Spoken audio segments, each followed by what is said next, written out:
Bet. Well, welcome back to the nerdy neighborhood, everybody, and welcome back to your friendly neighborhood comic show. I remembered both those lines. I'm very proud of myself right now. But seriously, guys, welcome back. We're super excited to just be live with you guys to hang out, chat, talk about comics again. It's been a while for us here on the channel, a few weeks again. So of course, you know me, Lauren, and you know Chase here. We'll say hi to him as well. But we have our special guest. He's a first timer in the nerdy neighborhood. We've got Mr. Glenn here. What's up, Glenn? How are Hello, you? everyone. I'm grand. Thank you for having me. I'm very honored to be on. Thanks for being on. I felt and you don't have to talk too much about this, but I did, part of getting you on the show was something that really spoke to me because, I was like, well, that's the whole point of what I like to do on the show and what Chase and I agree on with this is building community. And I remember seeing something a little while ago about, there were some people, it seemed like in the comics community, at least, being kind of jerks, maybe some podcasters, I don't know, they seemed like they were being real shit to you and stuff, and I was like, that doesn't make sense. I don't even know Glenn completely yet, but Glenn seems like a fantastic person. So I just wanted to bring that up because I think it's so important that we put inherent trust in our community, and part of that means we trust that we just want to continue building the community. So again, thank you so much for coming on tonight, especially because I know it's later for you. Well, don't worry about it. I'll be up anyway. So thank you very much. I really, really appreciate it. I really do. Yeah, Yeah. appreciate you coming on. Like all communities, there's always gatekeepers or people think that they deserve the community more than others that try to ruin it for people, but it's bad apples. Yeah, I don't want to dwell too much on that, but it's just I think that unfortunately, like all things, comics sometimes have like a sort of people perceive of invisible hierarchy. Mhm. And again, not to dwell too much on it or talk too much right away, so forgive me if I ramble on. Is to me, I could say I'm a huge fan of Spider-Man, which I am, but I would never say I'm a bigger fan of Spider-Man than a kid that goes into a store and points at a Spider-Man toy and goes, I like that, I want that. That kid's a Spider-Man fan. He doesn't maybe know who Spider-Man is, he doesn't know any context, he doesn't know any about the lore, but he's a Spider-Man fan. I'm no better than that kid. We're both Spider-Man fans. But yeah, I think sometimes we as a people have to have like an invisible hierarchy of and the word is like that was used of me was like importance and like how and that was quite hurtful, but hey, these things happen. But I really appreciate it led me being here, so it all leads to good things in the end. Yeah. I'm a huge Cyclops fan. I've got like 2 different Cyclops advisors. I've got like all these Cyclops statues. I've got original artwork that I've commissioned. People have drawn Cyclops. Whenever internet first started, AOL first started, I had my email address was Optic Blast. No other letters, no other numbers. Optic Blast. That's how, and I still use Optic Blast too. But oh, that's awesome. Like a huge Cyclops fan. I have countless comics, his solo stories. I would never call myself the biggest Cyclops fan. Like, just the thought of claiming that I like him more than somebody else is crazy to me. And to try to put down other fans saying, no, I am the number one Cyclops fan. Yeah. Like, I couldn't care less about that. And it's weird to me when people do care about thinking of their hierarchy, like you're saying, like thinking that they own a little bit more of a character than somebody else. It makes no sense. Yeah, I completely agree. Like, I mean, everybody knows how much I love Nightcrawler and how much stuff I have, and I love Supergirl and all these are characters. But like when people are like, "Oh, so you must be the biggest Nightcrawler fan," I'm like, no, because there's always going to be somebody that probably knows more than I do, that's read more than I have, and that's great. There's absolutely nothing wrong with that. So, yeah, I'm all about that, and that's one thing I really like about the community that we have here in the neighborhood so far. Like all the people that watch, the creators that have come on, the great people like you, Glenn, that come on as well. Everybody's positive. And even if somebody doesn't agree with somebody, nobody's gatekeeping shit and being No. nasty. We can playfully tease each other and stuff, but Right. we're not gonna actually be nasty. So I'm just very excited to have you guys both here. Before we get into a little more chat, I wanted to shout out a couple people in the live chat. Eric the Red, aka the Punisher. I know it's been a while, but in case you guys don't know, he makes all the puns in the nerdy neighborhood, or at least the majority of them. So he's got one here. I hear hanging out with Cyclops is always a blast. That's why you're the fun guy, Chase. It makes sense. We've got Malingo R is here. Good to see you again. Yeah.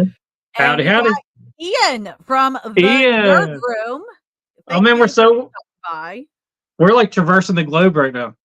I know. We got Ian in Japan and Glenn is in Ireland, I believe, and we're in the States. It's crazy. This is awesome. I know. I love it. And that's the fun part. It doesn't always take a bunch of people to cross the globe. Like you All right, so it's 7 here and it's midnight in Ireland. So where's it at? What time is it in Japan right now? That's a good question. And we got England. Look at that. Hell yeah. Well, nice. All right. Look at us. That's awesome. I love that. Yeah, let us know what time it is where you are, and if you're not in the States, that'd be really. Please want to know what time everyone's joining us. This is wild. I love it. Yeah. Ian says, Chase, I miss LNC. Yeah, Chase wore the wrong shirt, but it's okay. It's a great shirt, and we love LNC. So it's I knew you'd be sporting our shirt, and I mean they're taking their hiatus. And I just wanted to shout them out. Thank you, Ian, for noticing. I hope that I still get to see. I hope Chris and David are able to make it to HeroesCon again this year, because I got to meet them last year for the first time in person, and that was such a great time because they're both so wonderful, of course. So I hope I can see them again. Malingo, it is midnight in England. Love that. Nice, okay. So about the same as Ireland, which makes sense. UK. Yeah, it does make 8 a.m. on Saturday morning. Ian, are you watching any like Saturday morning cartoons? Let us know. I don't know if you are. Saving up X-Men 97 for Saturday mornings. He might be watching Doctor Who. Doctor Who just started like 10 minutes ago. Oh, maybe. Do you watch Doctor Who, Ian? I don't know if he watches that. I know he watched X-Men 97 though. I saw his tweets, which I agree with, Ian. I agreed with all your tweets that I saw about it. What'd he say? I haven't been on Twitter, and I've been really lax on social media. I've been typing away, man. I know. I got to ask you about that, because you have to talk about that. Now I know Ian overall, I think, summarized the whole season and said it was really great and all these positive things about X-Men 97, which I agree with, because I think the show's fantastic too. But all that said, I just want to check in and hear from you guys what's been going on lately. Glenn, how's your nerdy comic book world been going? It's been good.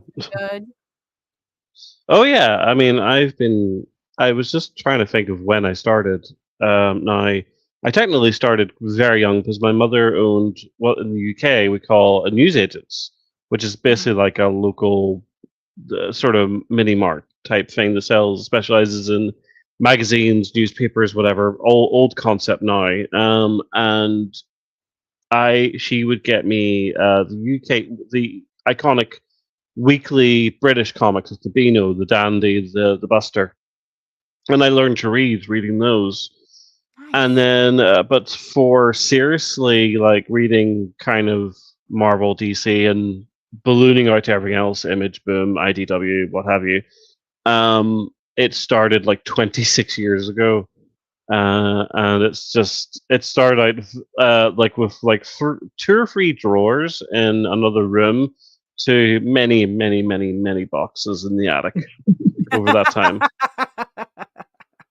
That sounds like how my dad collects comics, but he doesn't read them. So I think I've mentioned down here before, my dad does not read comics. He says pretty cover and buys them, which fantastic. That's fair. Like, yeah, support art. Let's do it. Yeah. So. I buy comics based on cover all the time. So, and I put them on the wall. Look at them. Oh, if anyone's interested, this is what I'm reading at the moment. I'm always interested. What is it?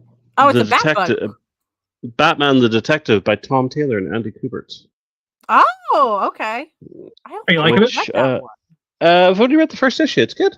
It's like I didn't expect it to be. I know there's maybe an unpopular opinion, hot take right off the bat, but I am a Tom Taylor fan.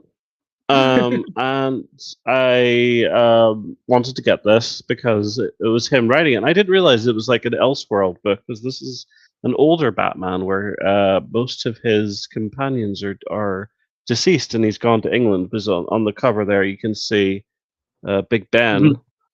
And there's someone crashed a plane dressed as Batman, a bunch of Batman. So he's gone to England to team up with Knight and Squire to figure this out. But the first issue was good. I just didn't know. I thought it was in continuity. It's not. And I always love like Andy Cooper. Elseworld books and anything Yeah. outside of continuity like that. I usually really enjoy them just because they have creative ability to do whatever they want, and I like that. Yeah, But, like, and Taylor's been. Sorry, go ahead. oh no, I was just gonna say, like, I find it interesting that you were saying that it might be a controversial or unpopular opinion that you like Tom Taylor, because I'm like, he's still incredibly popular, and that's why he has all these haters as well, since he's gotten so big, because he got so big, and not necessarily quickly in his career, but it happened. He had a lot of momentum that pushed him forward quickly in that way. Tom Taylor comes up every episode, and I almost every time confuse him with Tom King. Almost exclusively. You're like the Twitter joke. They have a whole joke with that, because like like comic outlets mess it up in articles all the time. Yeah, I'm a living joke. I know. No. Oh, thanks. God dang it. Glenn, I wanted to put these up because Ian is responding to stuff you said in the live chat. He said, I have a similar story, Glenn. I started reading comics in my late teens to adulthood. In the UK, we didn't really have the same comic culture as the US. It was more of a niche hobby. Yeah. They were hard. It was hard to get.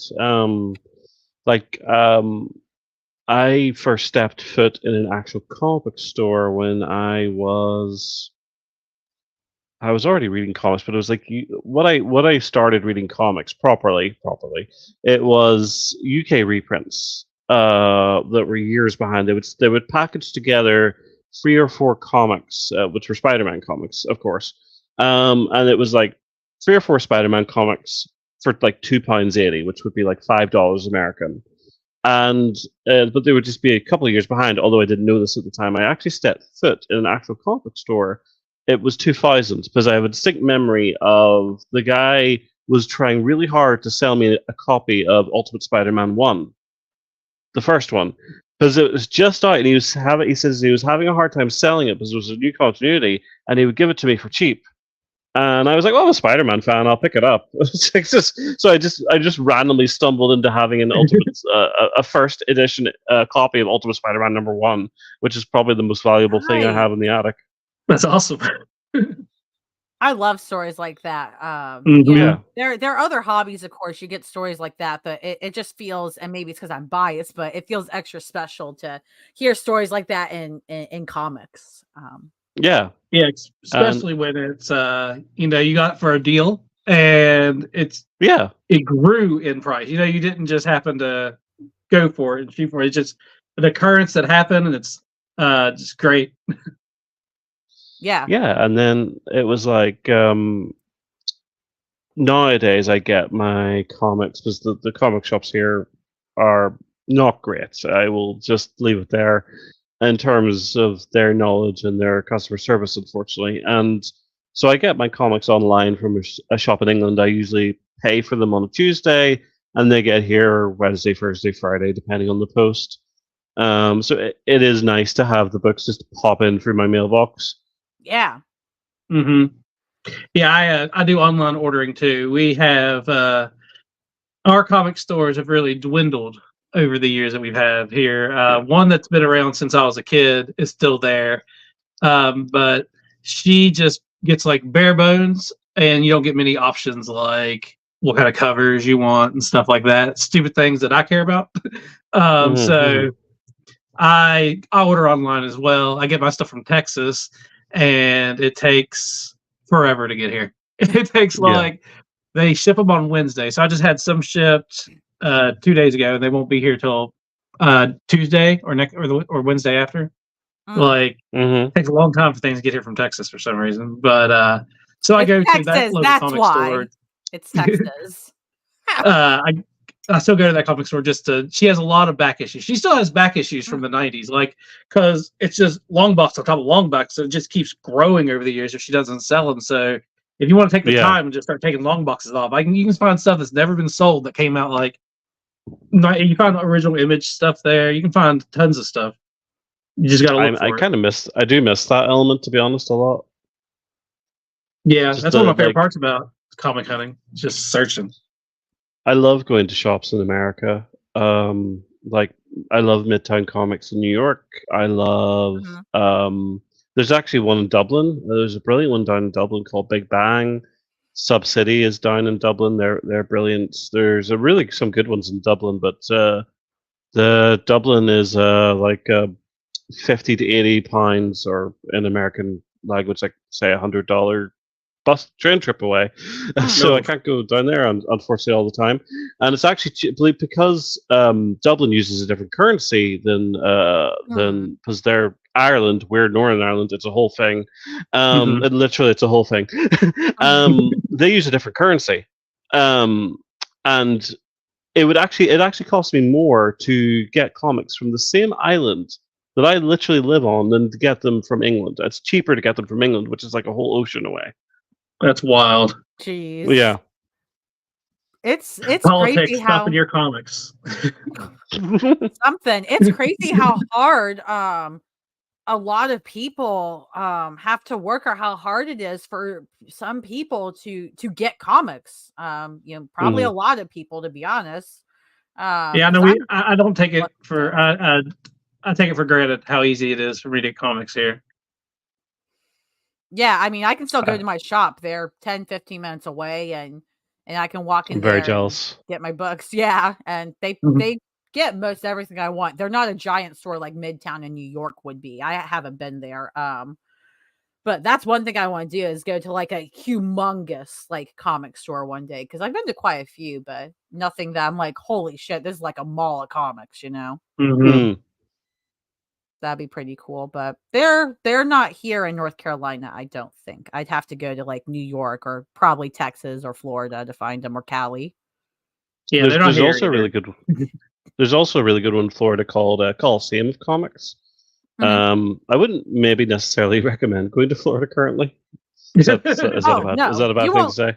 No, you will not catch me in Florida under most. But if you do find yourself in Florida for some reason, that is a good one to go to. If you're in Orlando, they're nice people. And there's also a really good one I went to called Emerald City in Florida, which was pretty awesome. I can actually still remember. I bought the 5th. So the 4th or the 5th, Bendis Malieve Daredevil oversized hardcover, and the first Runaways oversized hardcover there. Ooh, nice. Sorry, that was like that's like what, 15 years ago or so. Yeah, you Runaways fan? I do not know them well.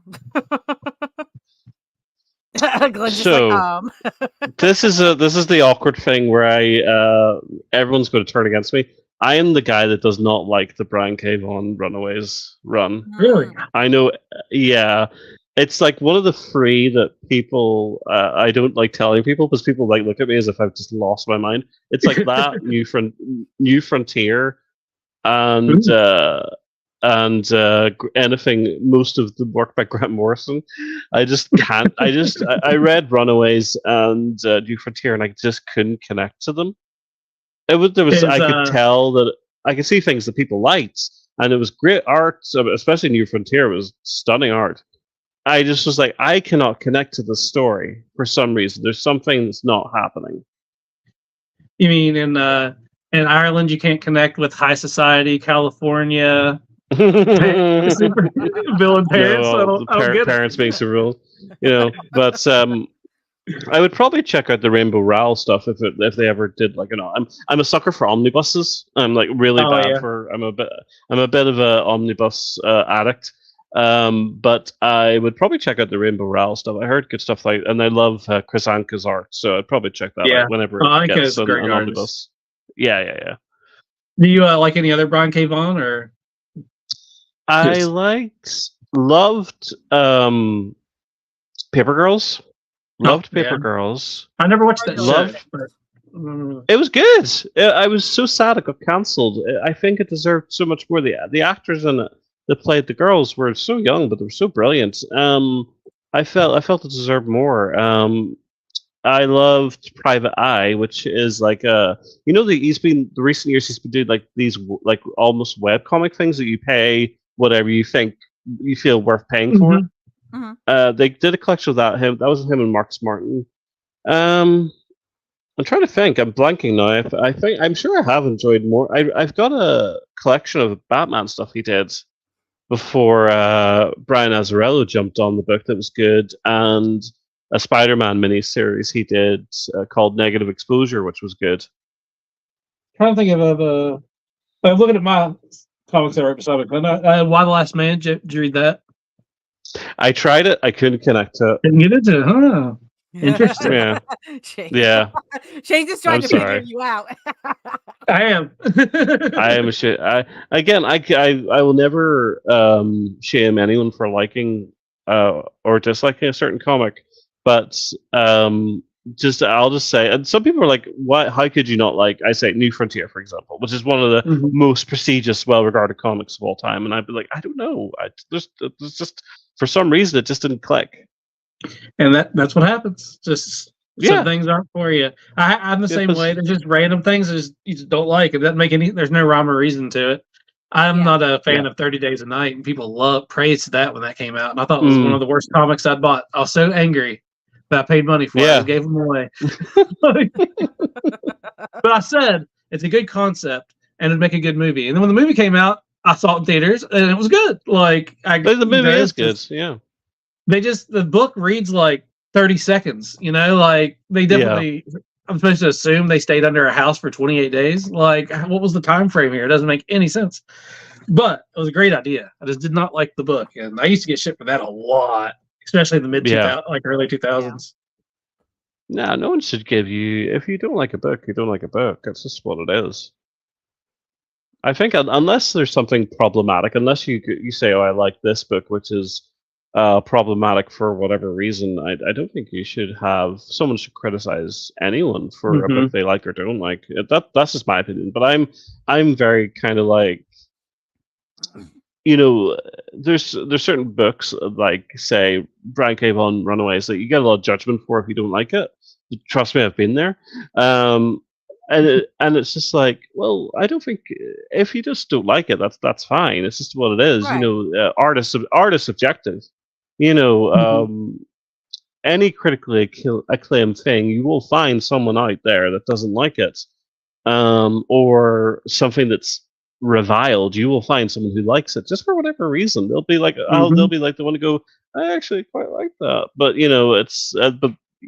there's so much noise these days on the internet. Again, I'm going to sound like crusty old man here. I'm going to show my age that I grew up before the era of I was in school in P6 or 7 when they started wheeling computers, like one computer for the whole classroom. And it was like a very basic kind of like text games, not the years before the internet. And it was like comic fans couldn't kind of, for lack of a better term, kind of gang up in regards to their opinions and decide we're going to say that a Tom Taylor is bad or a New Frontier or whatever is good and judge people whenever they say opposite. So I try to stay out of comic book discourse because to me it just leads to misery, and it's something I adore comics so much. Comics is such a big part of my life, a big part of my passion, that I don't want anything to drag it down. It's like I'm also a big fan of pro wrestling, and I remember I was on the Bendis board, which is it's a big part of my comic book fandom lore. And there was a whole message board thread about wrestling. And all they did was dump on wrestling. It's like, these people are just making themselves miserable, and they're making me miserable. Why am I here? It's like miserable together.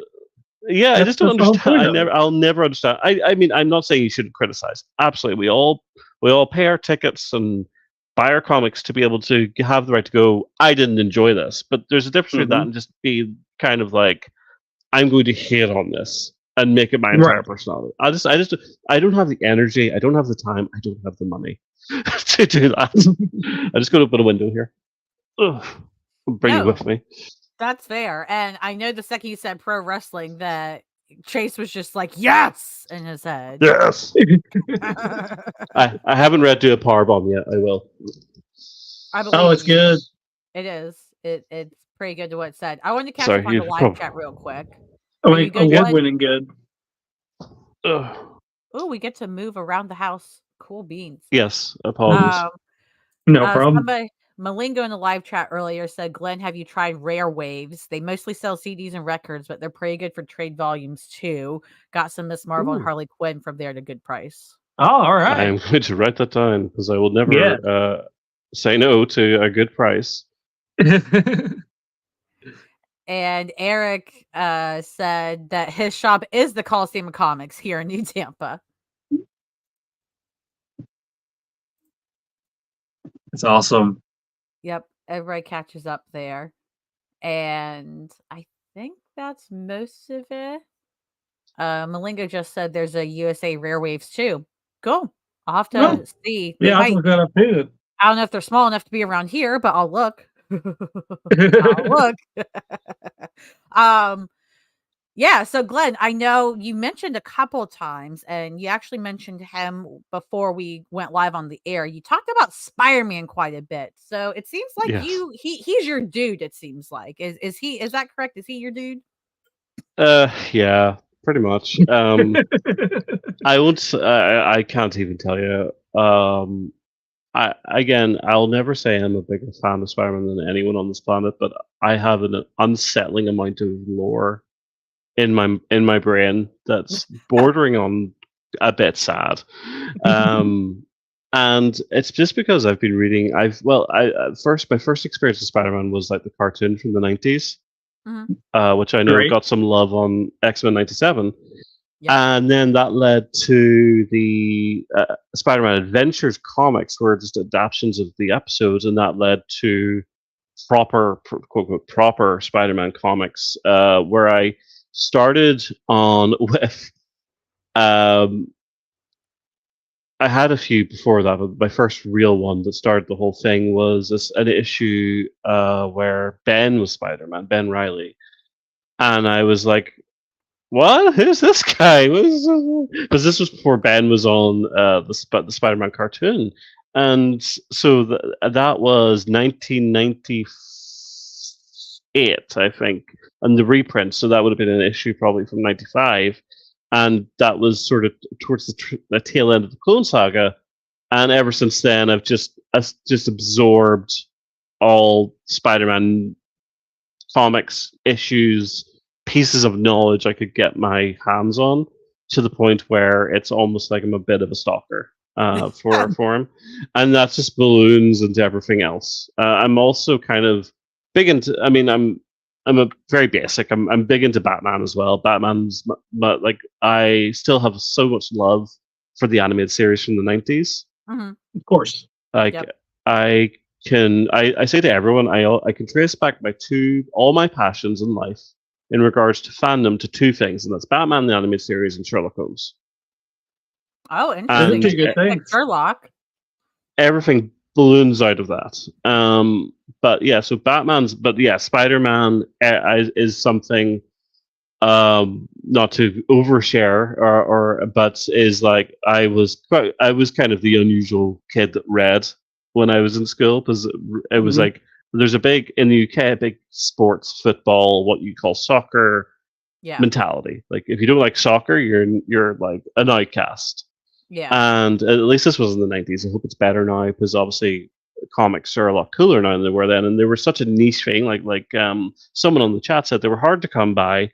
They were such a niche thing. No one really knew what they were. They were thought of these things for like younger readers, like the Beano and stuff, and you were looked down on for still reading comics when you were like a teenager, because they were for like babies, quote unquote. And excuse me. So Spider-Man was just, I didn't really have that many people I could talk to. So like Spider-Man was like someone I could relate to, someone I could find enjoyment from, and just that I sort of have a sense of loyalty to the character because of that. And yeah, it's just everything. Yeah, he's definitely something I feel very passionate about, and I've just tried to absorb all I can about Spider-Man, and just I can't tell you anything useful. I can't tell you how to change a tire, but I can tell you how many Green Goblins there have been.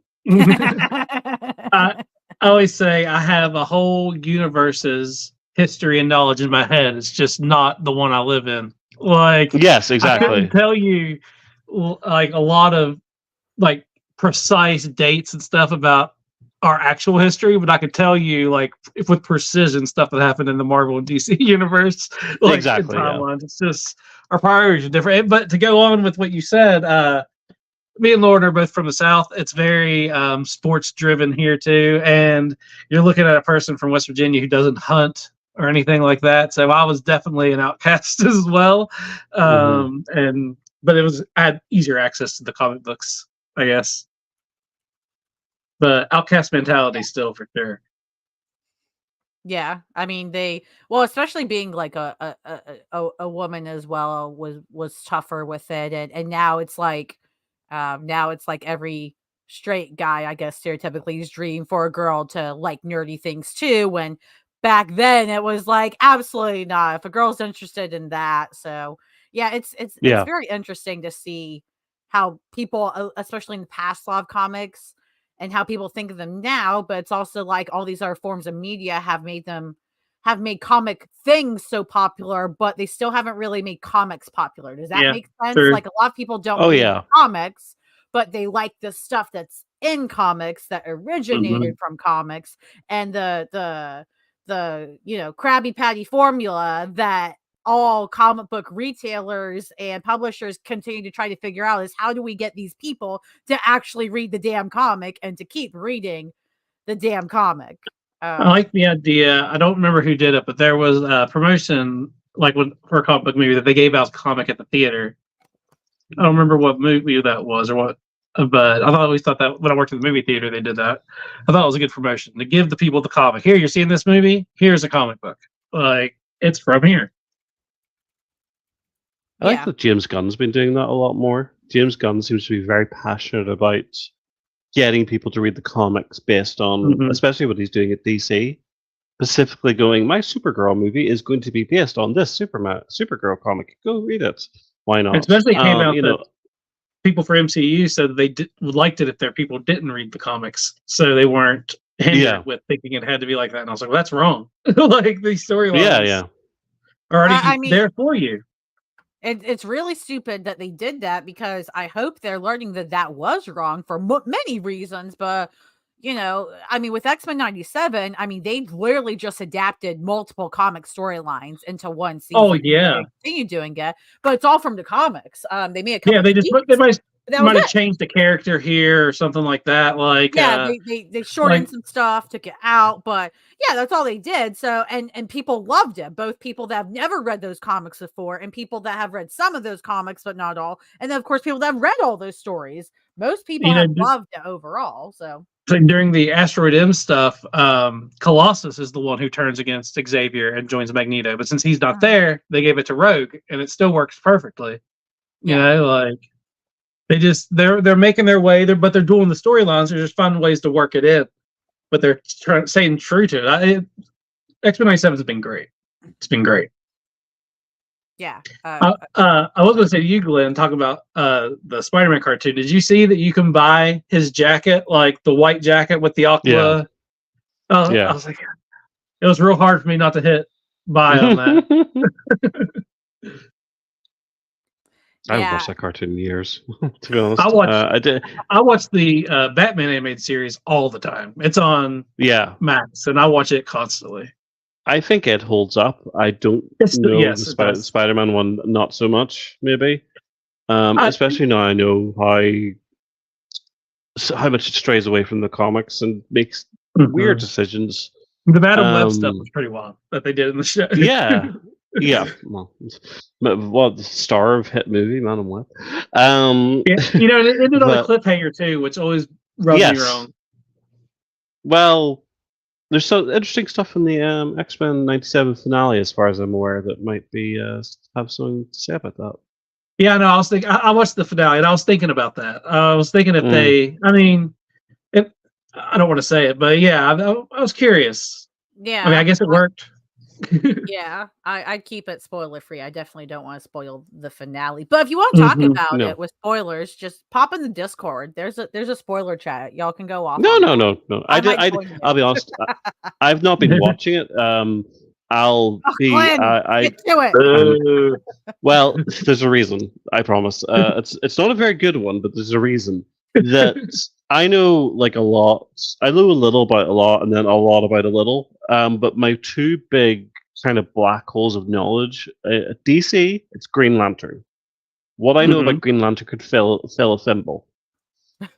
X-Men is my Marvel one. Oh, really? There's so much in both of those. They're both such deep wells. Oh, good. This is great though, because you're gonna have such a great time. Like, this is one of the best times to come on as an X-Men fan. Like, I'm honestly kind of jealous that you know so little, because you're gonna learn it all and hopefully have fun with it, right? Like, I would kind of love to like relearn my love for the X-Men again. I don't want to necessarily lose it, but if I got to relearn it, it'd be worth it, because they were my first comic love. I wish I could relearn it. You know, I wish I could watch. I wish I could read X-Men again. I wish I could watch Lord of the Rings again without ever seeing it. Like, there's a lot of things I wish I could do. I'm so jealous of people experiencing things for the first time. I started so young. Yeah, I hear that. We have another Glenn in the chat tonight. Mr. Seeking Superman, but he's Glenn. All right. On Twitter. Hello, fellow every Glenn. comic movie should end with to read more of insert here. Check out these comics. I agree. It should start absolutely with that. 100%. I have no problem with that. Yeah, I agree. I am excited for what James Gunn's doing in DC. I think that's going to be good. Yeah. I think as well, it might be even an idea to go like James Gunn has been yes. I think like every time he even vaguely makes a reference to anyone, the sales of the collections shoot up.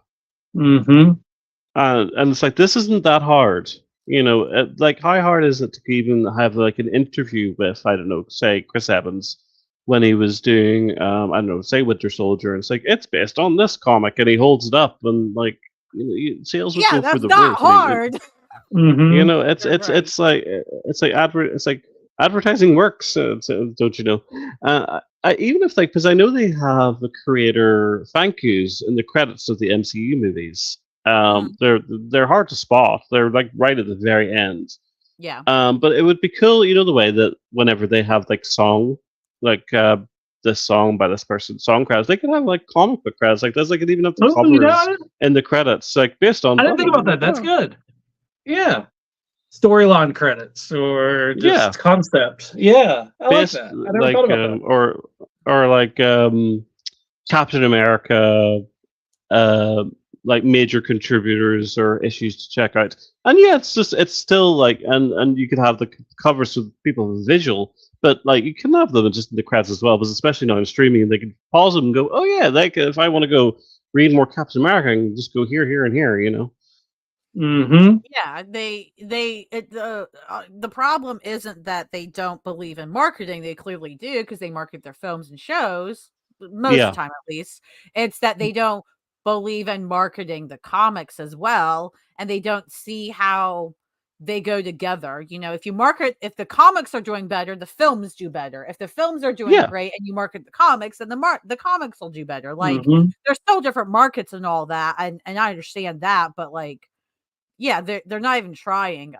You know, James Gunn is, and I hope that Marvel will start to do it now that they've started to rework some things like they needed to. They definitely needed to rework stuff, so I'm hopeful. I understand that just because you like the comic doesn't mean you're going to like the movie. Just because you like the movies doesn't mean you're going to like the comics. But if you promote them, you're still going to get some people. You know, like it's better. You're just filtering out faster. I think they should definitely promote more, but no, I completely agree. Ian said it's actually comic book day here in Japan. I was looking at the release list and I was shocked to see an increase in prices due to the Japanese yen being so weak. Damn, that sorry about that. We're I mean, it getting makes that it as feel well any better. here. Prices aren't great here either on comics. Some comics. I'll go to click the button to order my monthly comics and not realize that one of them's like $9.99. I was like, God, where's this coming from? Amazing 50's out on Wednesday, and it's $9.99. Well, that's before tax. And in the UK, the price on the shelf is the price you pay, but in the US, the price on the shelf isn't what you pay. Right. And it's different in every state you're in. Like I did a blog because I write a blog, Glenn's Grumblings, pluggy. And I said that there's like 3 big things that halt comics from getting bigger, and I said I'm trying to remember what they were. So one is accessibility in terms of availability, in terms of how easy it is to go to someone. This is where you start, because I think by making it, companies are saying they're trying to make it easier for relaunches and stuff, but to me that makes it harder, but that's a whole other conversation. And then the second one was making people feel welcome, because again, like Lauren said, people that aren't straight white cis men walk into a comic book shop as like, get out, And then the last one, which I think is the most key one, is price. They are terrible value for entertainment. And I said, like, for the price of and I know Netflix is different there but over here in the UK, Netflix is £10 a month, which is like $13-14. And that's like 3 comics. Now Netflix gives you an unlimited amount of entertainment for that price for a month. Right. Those 3 comics will maybe take you, depends on comics there are, your reading speed, etc., an hour at the very most. That's being very generous, I think. And there's no comparison. Someone is going to definitely pay for Netflix for a month with unlimited potential viewing choices rather than 3 comics that will last them maybe an hour. It's just the pricing has gone mental. Especially, and I feel Marvel's the most guilty. There was the Scrooge McDuck comic that they have coming up with that Jason Aaron's writing. That's supposed to be for kids, all ages. I mean, I'm dying, but it's like $7.99 for like a 30-page book. It's like this. What kid's going to go to their parent, mommy, I want this book. It's $7.99. No, so that's food for like. But the Alex Ross did the cover, mommy. Yeah, no, that's a great point, and especially comparing it to like, waking up for streaming entertainment. I will say though, streaming is, I mean, I don't want to go too much in this topic because it's a whole other debate, of course, but like streaming prices and streaming in general isn't working. Like we keep seeing all these, the stuff coming out about, different companies trying to merge and make new streaming services together because they're not making money off their current ones because they have to put so much money into it and they can't justify charging the money they need to get even just a return, not even a profit off it, because it'd be atrocious for all of us, which is true. I'm not paying $50 a fucking month or whatever. But they're realizing they can't make money off that. And so they're trying to figure out what to do now that they've set themselves up in this, terrible cycle with streaming. That's no good for anybody. It's not good for us as consumers most of the time. It is when we just pay a low price and get everything, but then they say, never mind, that sucks for us, so we have to screw you over again. It's just like, and now they're trying to go back to cable. So like the equating to the price is interesting because technically the price of streaming shouldn't be that price. Technically streaming should probably be like $60 a month for one streaming service. And not saying it should be for us as consumers, it's garbage, but for them to make any money or break even, it should be. And so then at that point, it would make more sense for a comic to be $7.99 compared to $60 a month, but it's not. Both industries are screwed up, in different ways. And for comics, I'll also say. Oh, go ahead. Sorry. No, go ahead. No, go ahead. Sorry. I would say they also have like online, like Marvel Online. You have like those apps or whatever where you can read comics online unlimited for like $14 a month or something like that. That's true. And we're paying the more money for the physical copy. And I guess if you think of it like an investment, it still doesn't make any sense. But like So you can pay a subscription price to go and read unlimited comics, but you're still a limited, like you still don't have everything to choose from. Yeah, and they're a bit behind, aren't they? Like a month. Yeah, they are. But here in West Virginia, or I don't know what all states, that they have a deal with the local libraries. So I can get 13 free downloads a month with the local libraries, and they have like weekly comic release. Oh, that's good. So I can do that for free. So that's pretty nice that we have that around here. That's how I've been reading, like Traveling to Mars and a couple other titles. I just think that, I mean, and there is obviously the thing that I firmly believe the talent deserves more money than they get. Yes. But you hear horror stories all the time of, like, I would say 85 to 90% of comic creators historically have not benefited for the contribution financially that they've made to the industry. That's probably even a very low number. A very high, that's, it's probably more like 95, 98. But so I believe in supporting the talent 100%. But then you see like image books, like Marvel, again, I don't want to pick on Marvel, and they have more issues than pricing, but Marvel is the biggest comic book company in the world. They're funded by the second biggest company in the world. They are not going to go broke by giving you a comic at a slightly lesser price. But then you see image creators, especially like I think Saga is still $2.99. Saga, which is the one now it sells. It's one of the biggest indie books out there. That's fine. Yeah, but it's still an indie book. Like, and I think like I think Sam and Twitch, and I think Spawn, Sam and Twitch and Spawn are still $2.99. Yeah, and I'm not saying these are better books or worse books or whatever, but if they can do it, why can't the bigger companies? I will say they're the same quality, yeah, same paper quality. Yeah, I don't mind. DC does this thing where if you throw in an extra $1, you'll get like a board cover, instead. So I do that every time just to have a better cover, so it seems more durable. No, I don't mind paying. I don't mind paying for more material or an extra bit. Sorry, I'm about to get a drink. And I don't mind paying. I mean, if I pay more, I expect to get more. But sometimes with comics, they have this weird thing where if you pay more, you get less. It's the only industry where we accept that.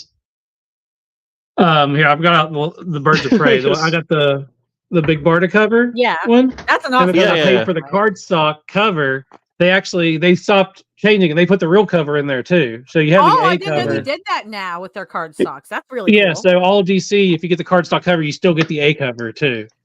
Very cool. I do like that. Yeah, I mean, I think that's all of them. I mean, here's Green Arrow. I got this awesome cover, but if you open it, boom, there's the A cover. Those are two great books. I do like that. So I pay the extra $1 and I get two covers essentially, and I do I think that's worth it. Yeah, I think especially because the whole, because if I knew that I was paying like $4.99 for a book, but I knew that all the talents were getting paid what they're worth, right? Yeah, like at minimum what they're worth.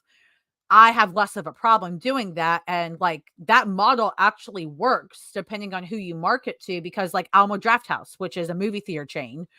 We have one here in Raleigh. There's some in other states here in the States, but every time you go there, they tell you before the movie starts, it's on the screen, part of their little intro.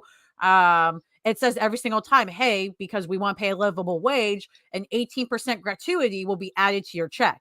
Now you hear 80% gratuity and you're like, that's a fuck ton of money. But all that gratuity goes to your servers and the workers there. So that place fills up. I mean, every time a new movie comes out, Alamo sells out easily, within days, if not quicker. Like when Deadpool Wolverine tickets come on sale, Alamo Drafthouse for the opening weekend will probably sell out the day the tickets come out. I would not be surprised.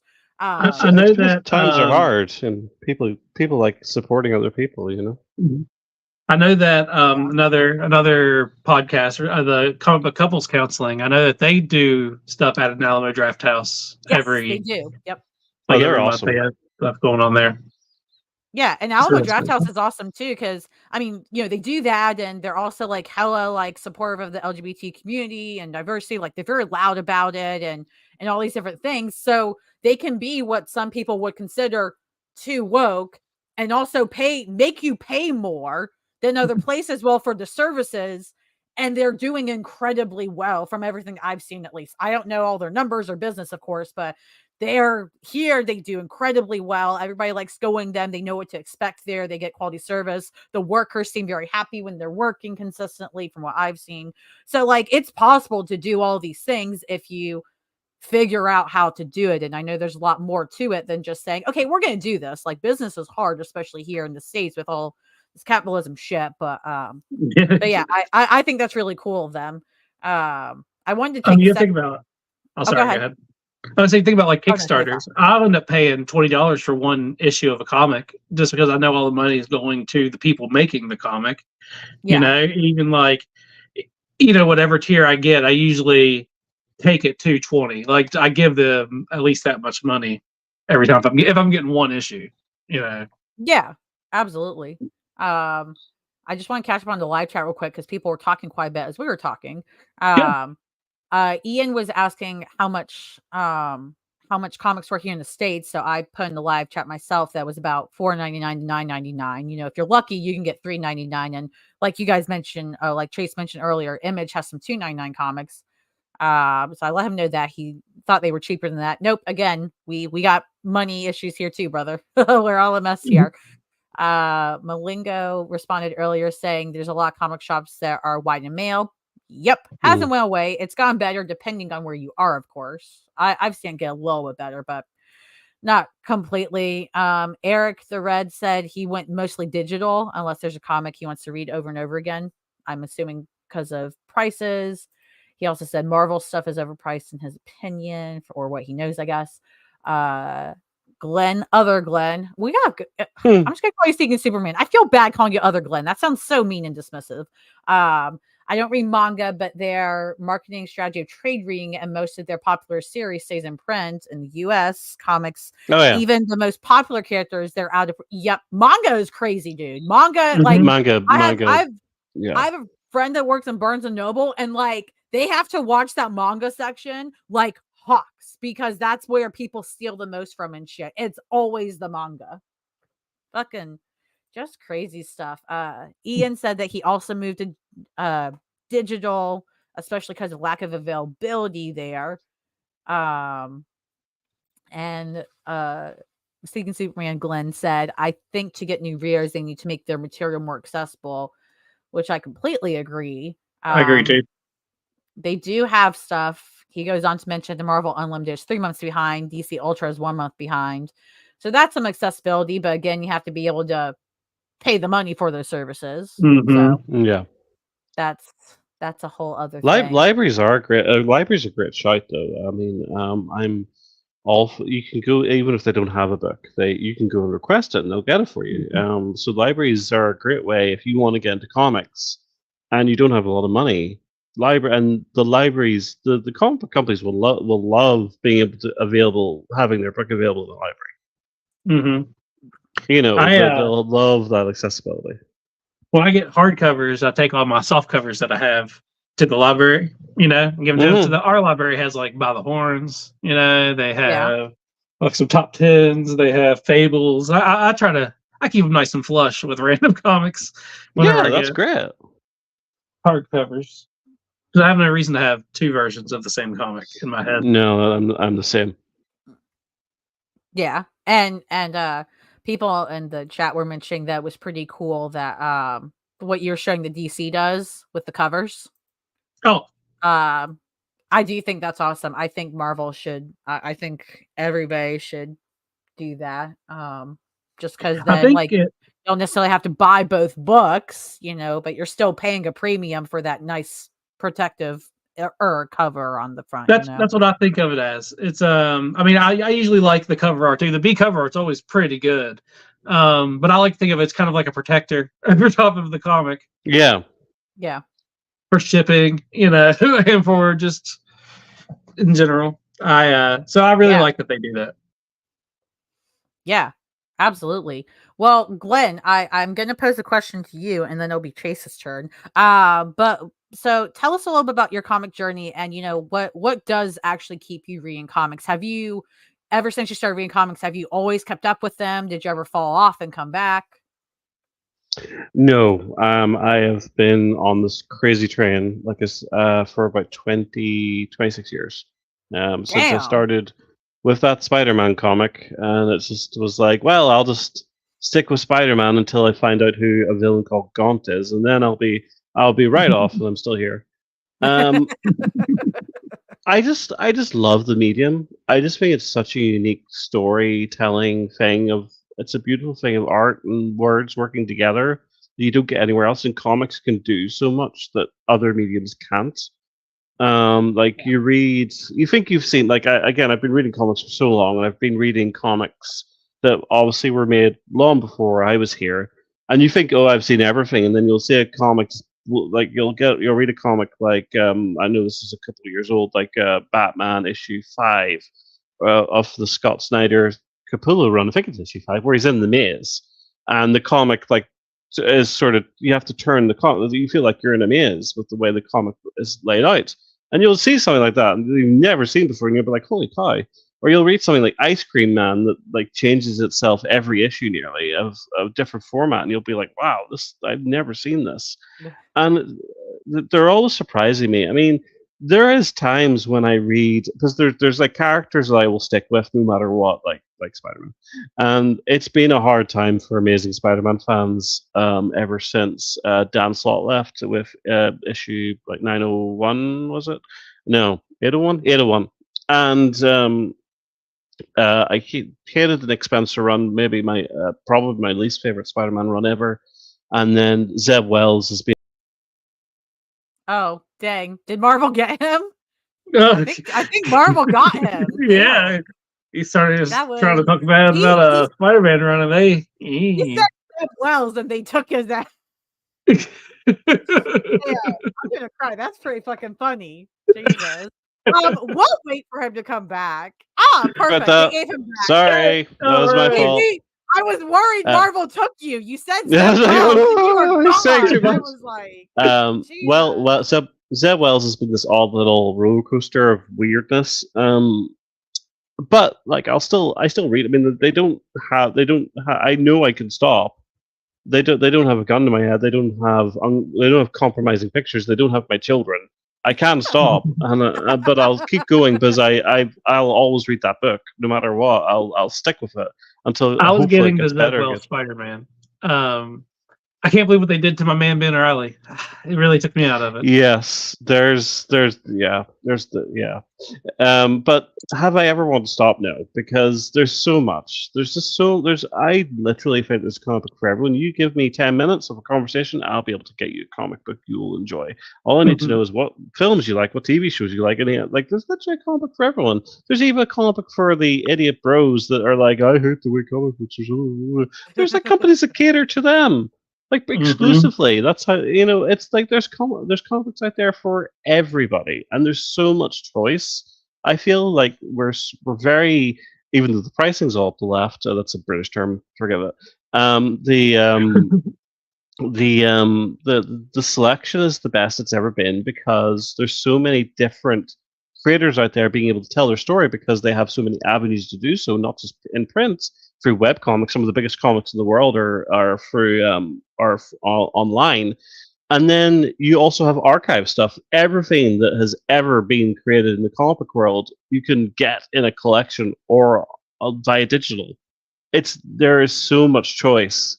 There's always something to read. And I think what keeps me going is just, it's both the appeal of that there's always something, and I like kind of the ideas. I kind of like this might be a bit odd. I like the idea that when I'm gone, Spider-Man, Batman, and the Flash or Superman will still be here in some form or another. So my kids get to enjoy them, and their kids, and their kids, and their kids, and their etc. Until the death of the universe. I like that idea that something that I love will still be enjoyed 10 generations from now, in whatever format it is, when they're beaming comics into your brain. But that's appealing to me. And I just, even though there's obviously bad sides of comic book community, I've been very fortunate because, again, I don't get involved in a lot of comic book discourse to meet some wonderful people in the comics community. And I feel that the good side of the comics community, that the people like yourself, like you say, Lauren, that are welcoming and are informative and are just happy to speak to someone else who enjoys what you enjoy. That is wonderful, and that's kind of what keeps me going as a comic book reader.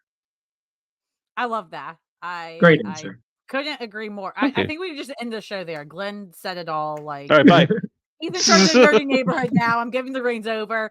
But no, I saw, as you were speaking, I saw Tate in the live chat. Welcome. Glad to have you, Tate. Said that is what people need to know. If people think comics are only for one thing, they don't bother to look into them. And I completely Yeah. agree, because when I tell people like, oh, so what do you like? And I tell them, okay, well, there are horror comics. There's this type of comic. There's stories about this and this. They're like shocked. They're like, it's not just superheroes. I'm like, Yeah. correct. Like, it's comics are a medium, just like a book is a novella, a fan fiction. Like, it's just a medium. That's the only difference. So I really like that he said all that. And Eric also said he thinks the variety has only gotten better, which I agree. Yeah. When people say that these comics aren't good nowadays, it's one of those idiotic statements. It just means they just don't know what's going on in comics right now, because like some of my favorite comic stories have just come out these last 4 or 5 years. Like, it's wild that someone says comics aren't good right now, and I'm reading some of the best comics that I've ever read. Like, it doesn't make any sense to me. It's just they want to be negative and try to bring other people down for stuff they like. And I don't see the point. I read Strange Adventures a couple of months ago by King Gerards and Shaner, and I've always had a little bit of a dream of writing comics. Well, it's a whole thing. It's literally a whole thing. We all have. We all have that. Yes, dream. I know, but mine's been more of a nightmare. But anyway, whenever I read the first issue of that, that there's like a meme from Parks and Recreation where like the boss tosses a computer into a dumpster. That's kind of Ron. yeah, Ron. That's the one. I felt like that's what I wanted to. I read Strange Adventures 1. I was like, I don't even know why I should try. This is like I'm never going to do anything better than this. And that was right there with you. It's like, and I feel that I remember reading Vision for the first time and thinking the same. I was like, damn, this is Jesus H. Christ. Yeah, it's just like, I mean, I just read the Black Panther by Christopher Priest, Volume 1 Omnibus. And again, I think, I've been reading comics forever. I've seen it all. And literally, Christopher Priest is such a deep, thoughtful writer, unlike anyone in comics. And I've read his Deathstroke, and I've read his work from the 80s, and I thought, I kind of know what Priest is. And Black Panther's that, but even more. There's like entire pages of just like dialogue. And like Killmonger's like giving like T'Challa lectures on how he's going to decimate Wakanda economically with like spreadsheets and BS, and I'm like, what the hell's going on? I've never read a comic like this before. It's like, so I'm still being surprised, which is another thing I love. I love that comics can still surprise me after all this time. Yeah, I love that you mentioned that, because Seeking Superman Glenn in the chat was mentioning how Warworld Saga by Philip Kennedy Johnson, I think I got his name right, PKJ, was some of the best Superman ever written in his 86 years. I've probably read at least 70 years of his stories. That's crazy. That is incredibly high coming praise. from Glenn says a lot. I'm going to have to go read it. I'm going to have to read it, because I saw it and I was like, this looks cool, but I feel like it's, just going to try to get people to read it and won't be good. But if Seeking Superman, I've heard amazing things. Yeah. About that run. I'm waiting for an omnibus. Of course, I'm loving Williamson's. I think the Superman line at the moment is DC has put like DC. To go off topic a little, forgive me, has got so much talent at the moment, and we just heard today that Lemire's coming back. Is just insane, and they've put so much effort into making the Superman books. so good. I mean, look at what they've done with action recently with Jason Aaron, and now Williamson's on for this Brainiac, and then Gale's coming in a couple of months, and then I think Mark Waid might be coming after that. And this is insane. Like the amount of effort they've been putting in on that line. Yeah, I've only heard good things. I'm just bitter and stubborn because I'm like, when are we going to do this for Supergirl? But anyways, don't mind me. I'm just bitter. That's fine. Should I ask what you think about Supercorp? Chase, do you know my answer to that? How much do you see on my Twitter? There's a lack of certain characters, I think, in Lauren's head. I love Supercorp. And I actually did not like them until I read fan fiction by them because I was curious one day because they blew up so quickly when that show was out. And everybody's like, "Oh my god, they're amazing!" And I was like, I mean, they're cool, but like I actually did what I usually don't do. I actually was like, they're just friends. Yeah, they're just good. They're just good friends. And I was like, well, friends can do this. So not like I did the straight girl thing and I'm not straight. I was like, friends can do this. But then I read fan fiction where people took what they were seeing in those scenes and they took it steps further. And I was like, oh, and they sold me on it. I was like, well, now I get why they're pissed. They should write this. This is better. Like I enjoy Supercorp. The Supercorp stands, they're very loud though. Some of them are crazy and I stay away from them. Others I'm like, you're just funny. We're good. Yeah. Reminds me of some Legends of Tomorrow fans. Yes. They're still not as bad as the craziest Supercorp stands, but that might be because the fandom's smaller, so I can cut them out if I need to. But yeah, no, I see you can't bring up Supercorp and Legends in like 2 minutes of each other because then I want to rant about them and I can't because we're not talking about them. But anyways, no, I enjoy them and I just wish Supergirl was still had her own freaking book and they had taken from her out of nowhere. Yeah. That made me so She's been in like angry. The last 4 Power Girl issues. Why she's a big part of House. Why does Power Girl have a book and not Supergirl? No hate to Power Girl. She can have a book too. I have no problem with that.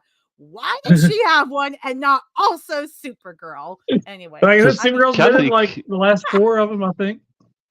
She's a big part of House of Brainiac. Yeah. Yes, I did see I saw previews for that, I think. And some people saying it's really good. Yeah. So I might actually check that out because I'm like, I probably need to stop being stubborn and just take the good stuff I can with her. Yeah.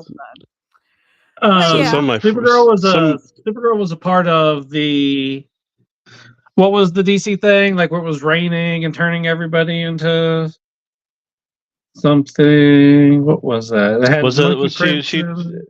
Do you mean like whenever it was like the Batman Who Laughs was transforming people? She got hit with that. Was that what it was? That was Jodie Heiser and Rita Stott, I think. Interesting. I can't. I'm with the. Hold on. It was that's absolutely correct. The Lazarus Planet stuff. Oh, yes, that's right. Yeah, yeah. I heard about that. That's my year. Really? Is that foil? Yeah, it's Damn. It's like an envelope that the comic's in. That's Monkey Prince and Monkey King, done by Bernard Chang. Damn. It's hard to see on here, but it's awesome. Hold on, keep holding it up. There you go. I'll zoom in. There we go. That's really pretty. I would keep that just because it was on my wall, so that's how I got to it fast. Yeah, I do see that. Oh, go ahead, Glenn. Sorry, go ahead. No, don't worry. I was just going to say that I see that Supergirl is going to be in My Adventures Superman, which is me thinking that Josie Campbell's just thinking, I'm going to just do Supercorp. I'll just do it myself, like Thanos style. I'll just do Supercorp myself.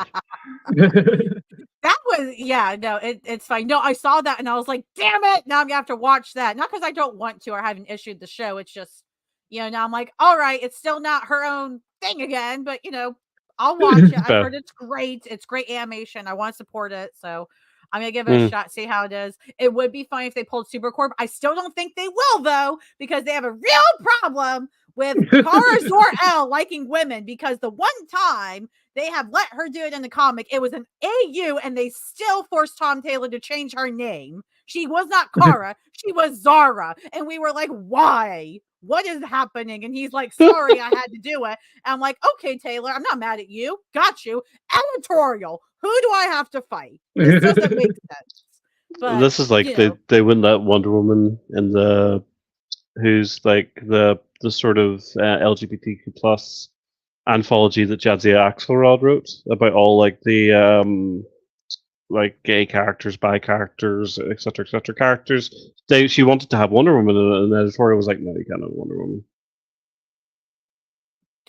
It's just, it's something. But no, but I also think it's funny because there was a joke a while ago, I think last year, where there was a they were advertising a Superman comic, a new one coming out, and in it they were talking about him and Lex, and then like that kid clone they have together, which if that's not gay, like I don't know what is. DC, you're kidding yourself. But then in the like, you know, synopsis, they literally called them Supercorp, and all the Supercorp stands from, you know, the CW Supergirl show were just like, really, DC, you'll call them that, but you won't. What? Like, yeah, that's a big thing in the Williamson. And Williamson has Superman and Lex working together, kind of, sort of, and Lex is given Superman his company, and it's called Supercorp. And I was like, we need to talk. Listen, one day I am going to do research. It's probably going to take me years. I'm going to do interviews. I'm going to write a whole article and figure out why DC has an issue with Supergirl the last few decades. I don't, because I have all these hints. Anyways, that's a whole other thing. But back to the chat. Said that DC needs to hire Sterling. He does. Supergirl. I'm all for it because I know how much Sterling loves Supergirl still. He did a good job with her.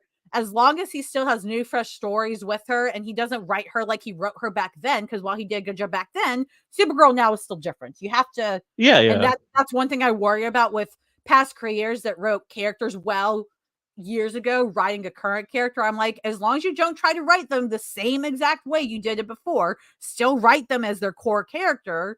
But you know, don't, you know, because like one thing I have with Supergirl in general that I get tired of seeing is they keep doing the angry Kara storyline over and over and over. And I'm like, we've seen this literally dozens of times. Give her something new. We've seen her get angry that Krypton's gone and it sucks.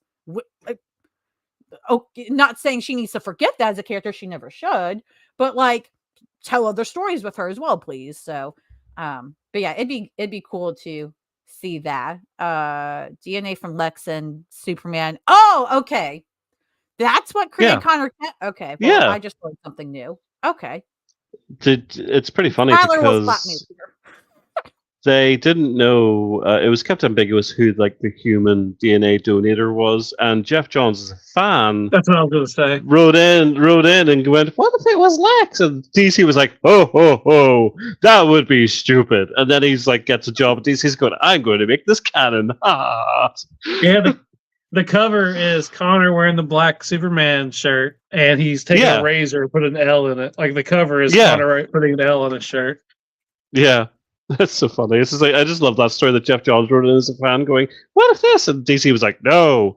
And then he just got the job. I was like, on that day, he swore that he would get a job at DC Comics. Yeah. And I'm glad he did. I love Jeff Johns comics. I do too. I do understand that obviously there's a lot of iffiness, but I do still like his work. Yeah, he's a good writer. I don't know what else to say. Like, I'm not going to sit and like defend things, but I do enjoy his writing because he's a good writer.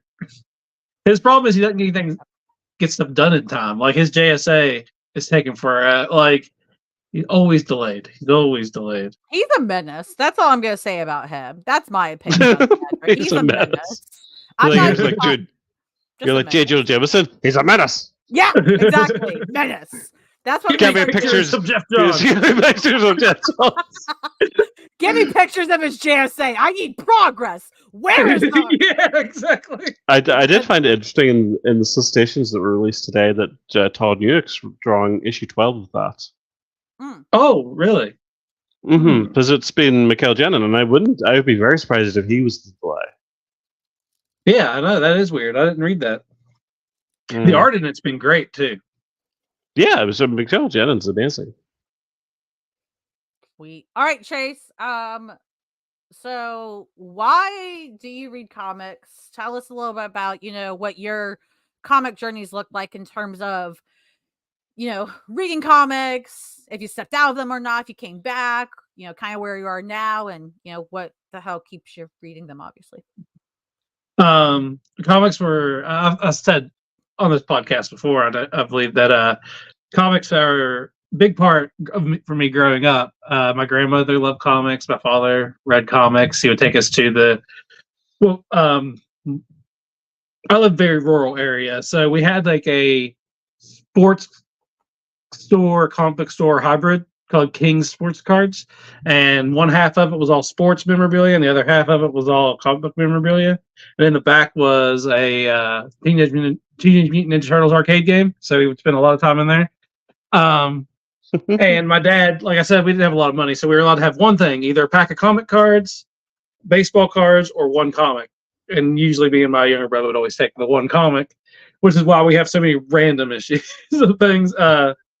So from there, I pretty much read comics all the way up through high school, through college. Then it pretty much wasn't until 2006, whenever I was out of college, I was living on actually, to be fair, I was living on my brother's floor, sleeping on an air mattress. Okay. And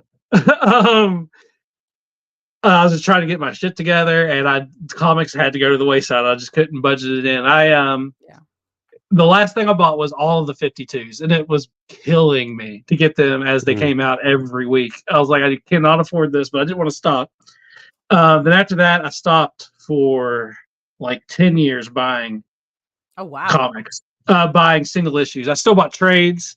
I just went to trade waiting. Like, instead of buying single issues, I just waited for trades, and I'd get trades or for my birthday or for Christmas. My brother, my friends would all get me the comics that I'd missed. But my younger brother, and my friend Paul have never stopped getting comics. So after they would get them, they would give me bags. So I always had bags, and I read comics as they came out. I stopped buying them, I guess. And then about 2019, before the pandemic, I started getting into buying them again, and now I buy more comics than I ever bought. But so I never stopped reading them, and I always stayed up to date on all the storylines. Like, I read all the X-Men's and stuff like that as they're coming out. But comics, I'm just always, why do I keep coming back to them? Because I, like Glenn said, the medium. I love the medium. I love art, and it's I get to read good stories and see good art at the same time. I love the community. I just going to comic book conventions and talking to people, or just if you sits down somewhere and someone's reading a comic book, I can immediately just start talking to that person, and we can have a pretty good conversation normally. And it's just home. They're friends. I'm reading stories about characters I've known forever.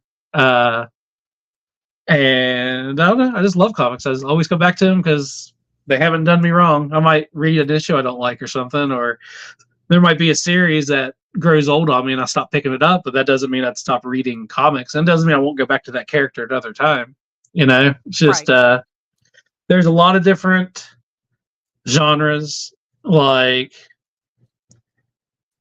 I don't know, there's like came out 2010, I think, like that Carmen story, it talks about death and stuff like that, and it's super deep comic. But then at the same time, I'm reading like Ice Cream Man, which is also like super deep, or Haha.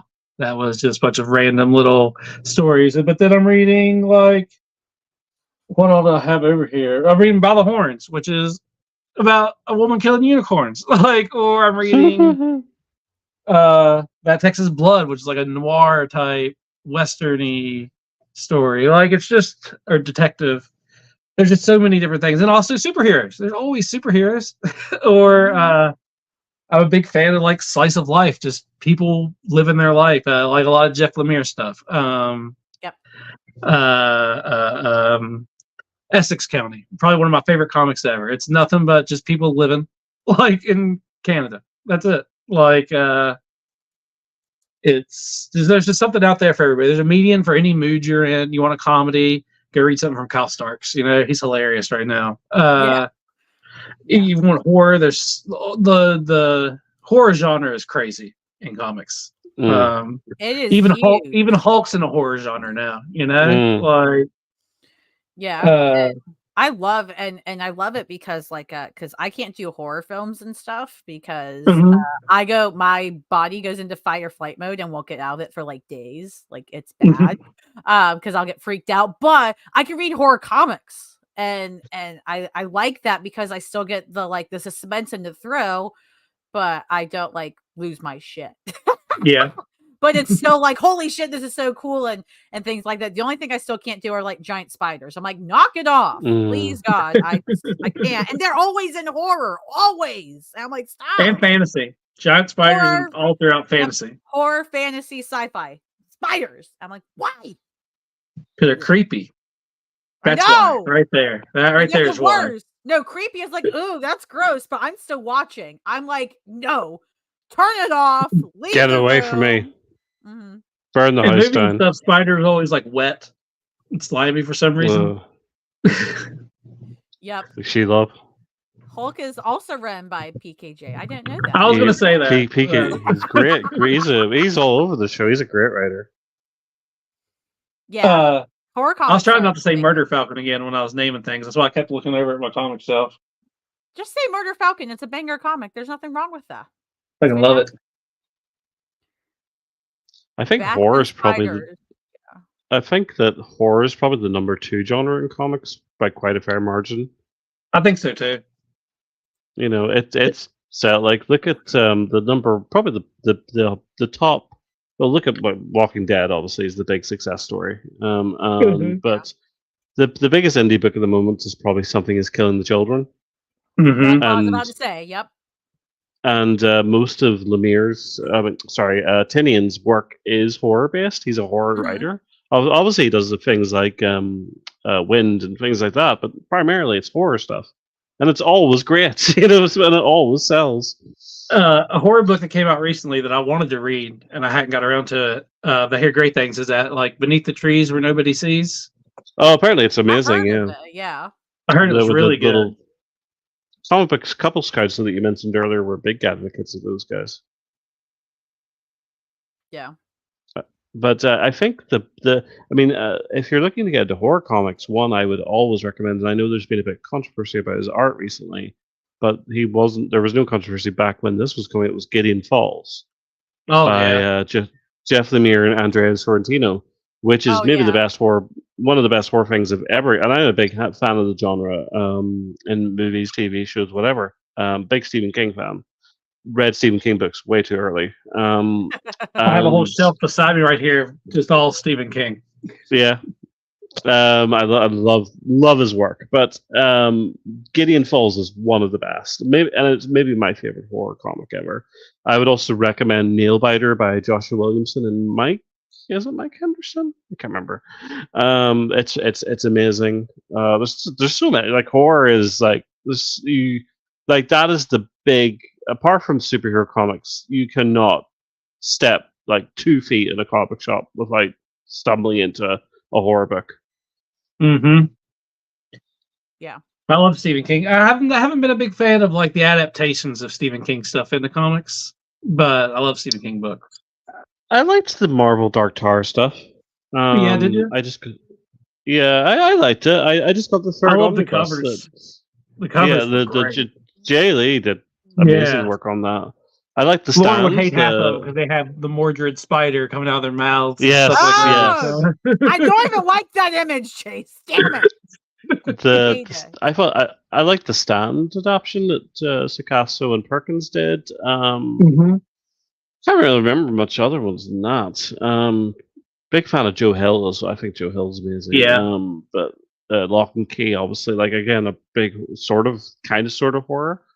But yeah, horror is such a good, healthy genre in comics at the moment. And it's what all the creators are doing because it's what's selling. Apart from superheroes, It's Yeah, what's selling. even comics that aren't horror still dip their toe in horror a little bit, like here or there. Yeah, like Hulk. Yeah, like you said. Yeah. Yeah, Poison Ivy with DC uses a lot Oh of yeah. horror elements for Yeah. sure, especially with the art. I mean, the art is mind blowing. What was the comic that came out? Was it last year, 2 years ago, about the little creature who was trying to take the seed? He was like the last of his kind to go on this journey and take the seed somewhere. Twig? Was that Twig? Twig had horror elements in it. Yeah, Like- that book was so cute. It was adorable. I love that. I still have it. Yeah. Twig was adorable. And the art and the world building and I had terms of, a- like what you saw really sold me. I have a couple of the Peach Momoko covers of that comic, and those were creepy, man. Nice. Like she Yeah. does horror a lot. Her Her Ultimate style X-Men. is creepy, yeah. Yeah, her style is creepy. I've noticed that recently. I know when she first started becoming bigger and doing more covers, I was like, "Oh, this is pretty. This is pretty." And then I was like, "Oh my god!" Like She has an obsession with eyes. that's Like cool, she does but what is Yeah. that? eyes. Body horror. Like she does a lot of. Yeah. I hear like her Ultimate X-Men's a lot like that. Like very Yeah, it is. almost just unsettling for reasons you can't quite. I wasn't know, expecting and it. I'll say that. I wasn't Yeah, expecting like, and it seems very separate from the story the main story that everyone else is telling. Was It seems involving more like the similar maker to stuff. her Demon Wars, like her Mhm.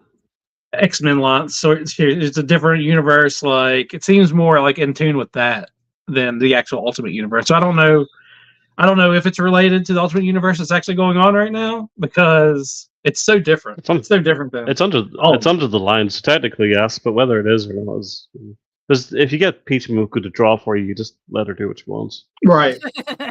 Make me some money, Peach. Her variant covers are obviously a big pull, so They are.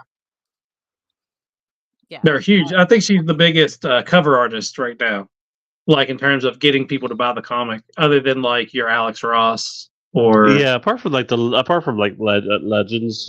right. but yeah, she would be probably in terms of just getting people to buy something based on, a cover. You see her doing variants just for everyone because they know that Peach Momoko sells.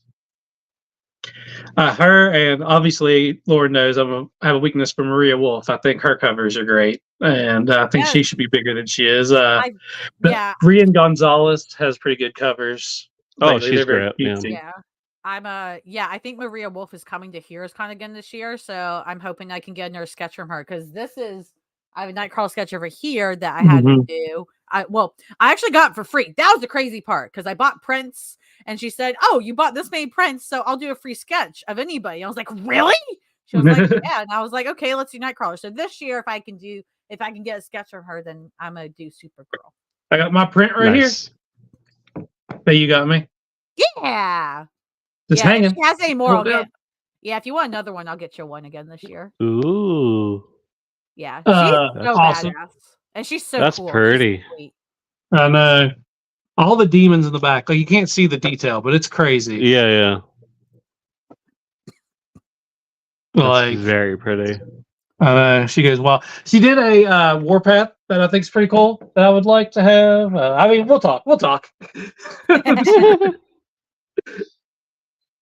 Yeah. All my prints Ian are- said that's a beaut. Yeah, it is. Yeah, it is.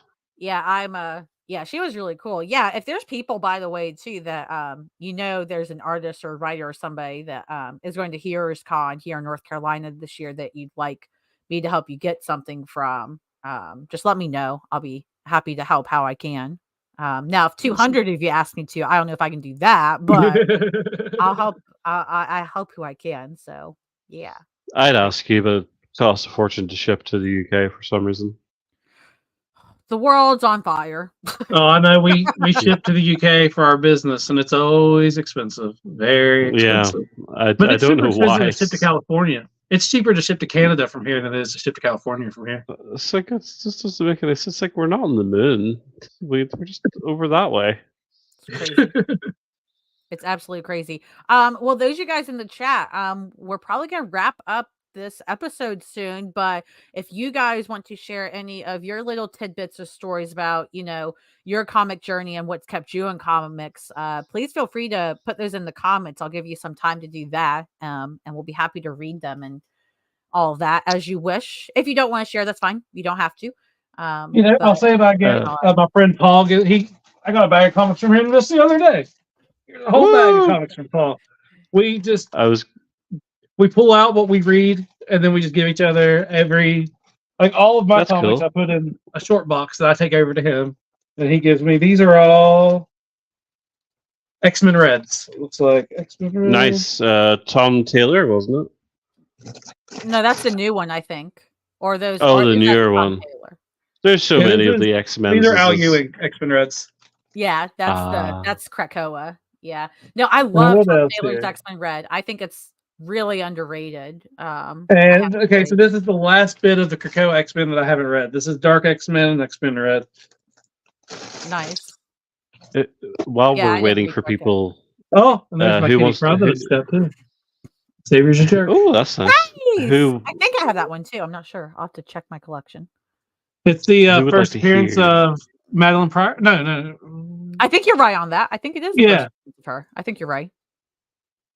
One of my favorite first pages of a comic, which is her pointing, say, Professor Xavier's a jerk. I agree. Yeah, it's a good bit. Yeah, he is a jerk. It's true. It's a classic. What were you saying, Glenn? I think you're saying. Who wants to hear? Well, no, don't be silly. It's my fault. Who wants to hear my very embarrassing story of how I ignored one of the greatest talents in comic history while we wait for people to chat? So I was at New York Comic Con. The year was 2012, a whole pandemic ago, and I was wandering around the floor and I ran into Scott Snyder, and he just was announcing Superman Unchained, and I was loving his Batman, and I was nerding out, and I was like, oh my gosh, and he didn't have time to talk. He was on the way to somewhere, and he was like, and I got a photo. And I asked him for a photo. He was like, with me? And I was like, yeah, you. And I was like, why is he being so odd about that? Just took a photo, blah, blah, blah. Okay, I've got to get going. Come on, Jim. And then right beside him, all the time standing there, was Jim Lee, who I'd completely ignored. Damn. I was at a Chicago Comic Con, let's say, 2003, 2004. I was helping promote my friend's comic book, Zombie Highway, which I have right here. Zombie Highway by Jason Pell. Nice. And in doing so, I was dressed up like a zombie, like walking around handing out flyers and stuff for him. And it was Jim Lee's birthday. It was his 40th birthday. And they made this announcement, everybody come to the center. We're going to wish Jim Lee a happy birthday. Everybody's going to sing to him. So I was like, all right. So I walked over, full zombie makeup. And Jim Lee's in the middle. They wheel his birthday cake out. The whole crowd sings happy birthday. And he points to me. He's like, zombie, you want a slice of cake? And I was like, sure. And I walked up, and Jim Lee cut me a piece of cake and put it on a plate and handed me a piece of his first slice of birthday cake. Amazing. And I was like, holy shit. And I had like a bag of Zombie Highway like stuff promoting comics. I was like, happy birthday. I gave him a bag of comics.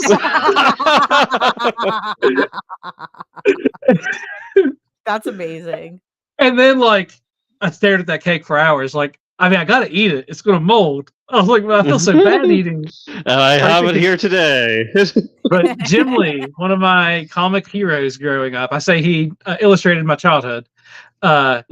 Gave me he served me food like he was like a peasant, He served me food. That's amazing. I love that. I'm just imagining if you had a t-shirt that said Jim Lee served me like a peasant. Don't ever do that. Oh God, no. Do that. Please, no. Don't do that. On his birthday. So in the chat, Tate said, learn to read 3 to 4 years old with comics and never stopped reading. I wouldn't be surprised if Glenn said that too. I wouldn't be surprised if that I was reading comics so early that I can't recall, but I wouldn't be surprised if reading comics was part of me learning how to read too, because I remember just looking at pictures forever, and yeah, that's cool. That's so cool. Eric said basically grew up reading DC, which no surprise if you don't know Eric. Pretty much all he reads is DC. That's his niche, which is awesome. DC Star Trek run. I didn't know DC had Star Trek. Interesting. And then Batman, which is awesome. But he said it's funny because his dad is a huge Marvel guy. I see that a lot actually in families. Like you'll have a parent be like into one thing and the kids into the like exact opposite. Yeah, it's really interesting there. Seeking Superman Glenn said parents bought me my first comic in 1974 Action Comics 445. Been a fan, quote, almost ever since. I collect only Superman and PKJ comics and app read everything else. Nice. Nice. Good to have a system, you know what you're gonna buy. You know what you're about. Like, yeah, I love it because I've started getting more niche with what I collect as well. Yeah, money especially. Malingo said, learn to read at 2 with books because I'm a smart arse. I love that for you. Very proud of you. Right. Eric corrected me saying you don't only read DC. Okay, like almost. Like you're like I imagine similar to like my sibling Skylar. You get like and Marvel here or there. I'm pretty sure you read quite a few indies too. What's your awesome name? I don't know your life. I'm mostly Image nowadays. That's probably dominates my. There's a lot of great stuff coming out from Image. Are you reading The Deviant? No, but I hear it's so good. I keep looking. It's amazing. Yeah, that's what I hear. Oh, see, I want to read it. Ian says he's got work today, so he's got to shoot off. Always nice seeing you guys and great seeing you on the show, Glenn. Catch y'all later. Oh, thank you. Thank you, Ian. I'm going to work Saturday. Let's see. So I would be. It's raining right now, so tomorrow morning I got to wake up early and go to the ball field because I'm coaching my son's t-ball team, and I've got to like scrape the ball field and soak up all the water and chalk the lines and all that stuff. Oh, I'm going to be in a parade in our city tomorrow in Belfast, where there's going to be like a giant like puppet to what's the word I'm looking for? Where it's going to be like supporting the refugees that are coming here to the country. Well, England is desperately trying to get rid of. Yeah, and you're going to be in the parade. Yeah. That's with my daughter's school. Oh, that's cool.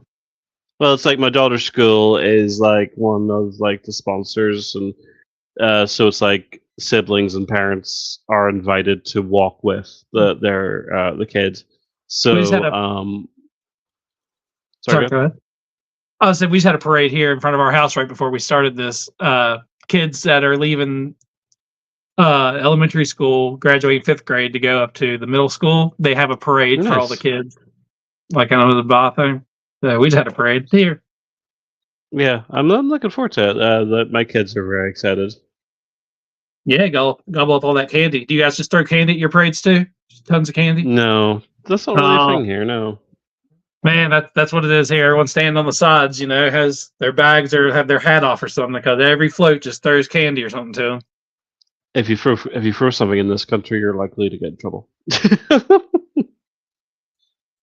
Well, we're Americans. We're trying to give sweets anytime we can, Yeah. Ooh. Huge Razaki parade here last week. What's with all the parades? I'm like, there's not a damn parade near me. I know it. I think there's a lot of like protest stuff. There was like protest stuff in the city yesterday for the war. Not to bring things down, Glenn, classic Glenn. But I think it's still. But the main thing at the moment is trying to get the government to, well, not the government over here, because we have, even though we're part of the UK, we here in Northern Ireland. We have our own government, because again, it's a whole thing. But in the main government in England is trying to like ship off the refugees somewhere, rather than take them in. So that gets people like there's a lot of protests around that, because that's a bit crappy, to say the least. On a random, let's just say, karma news. So we had our election was just the other day. We had a person in our local government who was a Democrat, and for this election he switched to Republican to run as a Republican. He became like a Trump Republican, Okay. And he lost. He lost. He switched from Derek Hunter and lost. So today or yesterday evening, he was going. I don't know how you do it in Ireland, but they have like political signs that they just put everywhere, has their names on them and stuff. He was going to get his political signs and got bit by a copperhead twice. And had to be rushed to the hospital. I shouldn't laugh. That's the reaction dangerous. Every one of us had. We're like, oh, just bad luck, man. Switch sides, lost, got bit by copperheads. There's a long story behind this, but we didn't have a government here in Northern Ireland for like 4 years, and it was fine. Everything was fine, and I just highly recommend it for all countries. I always think about roads. Our roads are so terrible here. If we didn't have the government just for roads and stuff, I don't know what we do there. But again, we're a very small country, so it's like here in Northern Ireland, it was just like, we'll just get on with it, That's awesome. 4 days, no government. 4 years. 4 years. Sorry, 4 years. Damn. No, Dory. Yeah. Wow. It was fine. Well, why'd you get them back? They eventually just decided to play nice with each other. It was a whole big thing about teaching like Gaelic in school. It was they come back and it's like a Monty Python skit. Like, well, I'm your man. Like, I didn't vote for you. Oh God. Yes. Yeah. That's so like, it's a whole thing. It's about speaking Gaelic in school. Is Gaelic not spoken anymore? It's I don't want to get too much into it, but there's a whole thing here for like religion. Different Protestants and Catholics, and it all boils down to that essentially. Doesn't it always? I watched. There was a show that was on Netflix for like I think 3 seasons called Dairy Girls. I love Dairy Girls.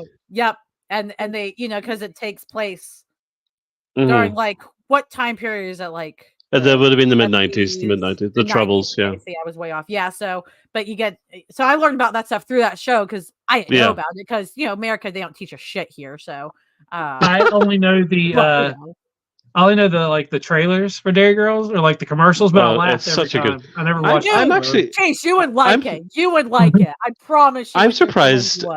Because the humor is so like central to Northern Irish stuff. I was surprised it translates, but apparently it's very big in America. We have the blackboard in our museum where it's like the differences between Catholics and Protestants. It's like they keep their toasters in their cupboard. It's like a really stupid stuff, but it's so funny. Yeah, you gotta watch Dairy Girls, Chase, and anybody that's watching it's amazing. If it's not your humor, it's not your humor, but it's pretty fucking funny. Like. It was really your last from British, isn't it? Chris is in the chat. Chris Evans is here. Out of here. Yeah. It's the real one. Yeah, exactly. Did you know that's my America's ass right there. Can you believe that Captain America is best friends with Mr. Sinister? Because that's what Chris is. He's best friends with Mr. Sinister. Oh. Yeah. It's a whole thing. Don't worry about this. I feel like that's to summarize this entire episode is just the same. It's a whole thing. It's a whole thing. Right? I don't know anything about Mr. Sinister. Should be going into the origins of Sinister if they're doing what I think they're doing. The only comics I think I own with Mr. Sinister in them is the Cable and Deadpool omnibus that collects the 50 issue run by Fabian Ustenza. And I love those. I love those. Yeah, they're great. And Mr. Sinister shows up during a House of M and makes Cable a baby. I haven't read it in like 12 years. I just remember that Mr. Sinister somehow Cable's a baby. Chris is on first name terms with. Yes. He's just misunderstood. If you get to know him, it's just like he's like that one friend. We all have that one friend. Yeah. We just don't understand because he's not in our group. It's like this thing in Amazing Spider-Man at the moment where everyone, like, the whole Norman is good thing. It's just like Peter's like, look at my good buddy Norman Osborn, which I will not get on my train about that. But it's like what? And everyone's like, it's Norman Osborn, he's evil. And Peter's like, no, he's okay, he's cool. Oh wait, I wanted to ask you this earlier because you said this at the start of the episode, Glenn. You were joking about how you can't say all these things about other things, but you can say how many goblins there are. How many green goblins have there been in Spider-Man? 6. Okay, 6. That's not as bad as I thought. I was like, if we're pushing 10. So it's Norman, Harry, Bart Hamilton, Phil Urich, Clone Concoction, and Peter Parker. Damn. Is that who the new one is? No, he was. Norman tried to turn him into his protege, and oh god, what? When was that? That was the 2000s during the Mackie, Amazing, Jenkins, Peter Parker, Spider-Man era. He tried to basically brainwash Peter into becoming the Green, and Peter was the Green Goblin for a little while. But it's coming back again because everything's like this back. Was Jenkins writing it with Humberto Ramos on the art then? That was slightly before. This was slightly before. It was Jenkins and Buckingham. Got it. Okay. Brilliant underrated run. Okay. I know the time period now. Okay. I can find this. It was now. yeah. You could sort of roughly know. Yeah, but and then Peter Parker Spider-Man ended, and then it spun into Spectacular with Jenkins and Ramos. Yeah. Okay. Well, that was when they had 3, didn't there? Was Spider-Man, and then there was Peter Parker Spider-Man, and then there was also Spectacular Spider-Man, all running at the same time, I think. Yeah, there was Amazing Peter Parker, and then they canceled Peter Parker for Spectacular, and then they brought in Marvel Knights with Miller and the Dodsons. Mm-hmm. Ish. Right. I remember that whole run. I remember all that now. Yeah, I have to go back and read the him being Green Goblin thing. I don't recall that. That's the only part I don't. Yeah, there's a lead-in miniseries by Roger Stern and Pat O'Leaf, which is the setup, and then Mackie writes the middle, and then Jenkins finishes it off. It's brilliant stuff. All right, cool. Oh my goodness. Well, I am getting tired and worn down. I know it's late for Glenn, and we could talk for 80 hours, but I think it's about time to wrap up the show, unfortunately, for the night. Thank you, Glenn, especially to you for joining us tonight. It's been thank you so much, man. Super fun having you. And thank you for having me. It's been great. Yeah, please come back anytime. You're welcome anytime. We'd love to have you. Please plug yourself as you wish. Tell people where they can find you, all that good stuff. Oh, so you can follow me on Twitter at Glenn_Matchett. I've got my own podcast with 2 of my best friends in the world, Ray Goldfield and Brandon James, at Rabbit Stew Comics, Rabbit with 2 T's. We are 450 odd episodes in. Big plans coming for episode 500. I do my own blog, Glenn's Grumblings, and what else do? I do other things. I'm sure it's all fine. Awesome. Yeah, definitely. Definitely check Glenn out if you guys haven't already.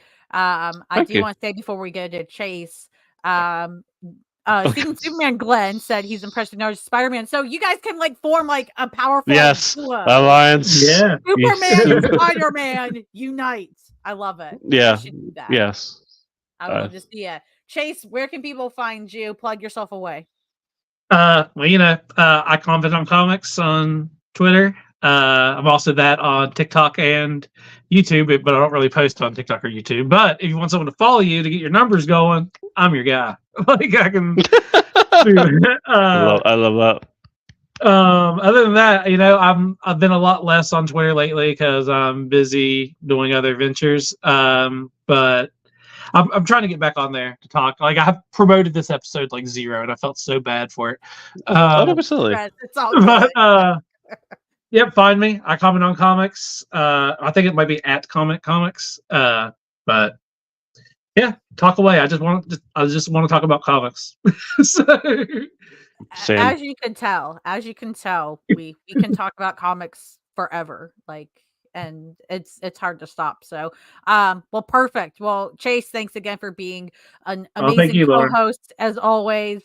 You guys, if you don't already, you can follow the show's Twitter. I think we technically have Blue Sky, but I don't really use I it. guess I am on Blue Sky. I'm on Blue Sky too. I forgot about that. I'm on Blue Sky too. I forgot about that. Yeah. See, yeah, like I can't keep up with them all. I want one place to go and that's it. I'm aging myself, and I'm not even that old. Yes. Like one place, that's it. Stop this nonsense. But yeah, check us out. Even if you don't stay on Twitter, you can still get the links to all our other stuff on there. You'll see Chase's Twitter's tagged there. You'll see Glenn is tagged in the post for tonight on there, so you can find him easier. But my favorite thing to say is in the link in the description below of the YouTube video here, there's a link to the Discord. If you're not in the neighborhood Discord, feel free to click that link. It should be an invite link that still works. If it is outdated because they expire after 7 days, just let us know. Shout us out on Twitter in all caps. I don't care. Send you a link. We'll get you in. Everybody's invited. We love to have you, and it's really cool because if you're tired of going to Twitter for all your nerdy news and stuff, some people in our Discord are really awesome, and they pretty much post all the nerdy news all the time, so you don't even need Twitter to know the news. Right. Our Discord's pretty active. And there's a lot of good stuff on there, and we've had it for quite a while now, and we haven't had one issue. Like we haven't had to boot anybody. We haven't had debates go bad. Like it's a pretty nice community that we've cultivated so far. Yeah. I couldn't agree more. And even when I'm not as active or Chase says that, everybody else says, and I really appreciate everybody that still hangs out in the Discord and seems to enjoy it. So thank you guys. Again, I don't know when our next live will be. We're just playing it by ear. Taking a chance again to talk nerdy stuff. But if you want to be on the show, please let us know. You saw Glenn is here tonight. We're happy to have people on that have been here before. If you're a new neighbor, we'd like to have you on too. So just let us know. We're happy to have you.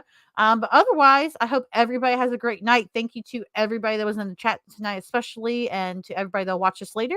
And we'll see you guys next time in the Nerdy Neighborhood. Bye, everybody.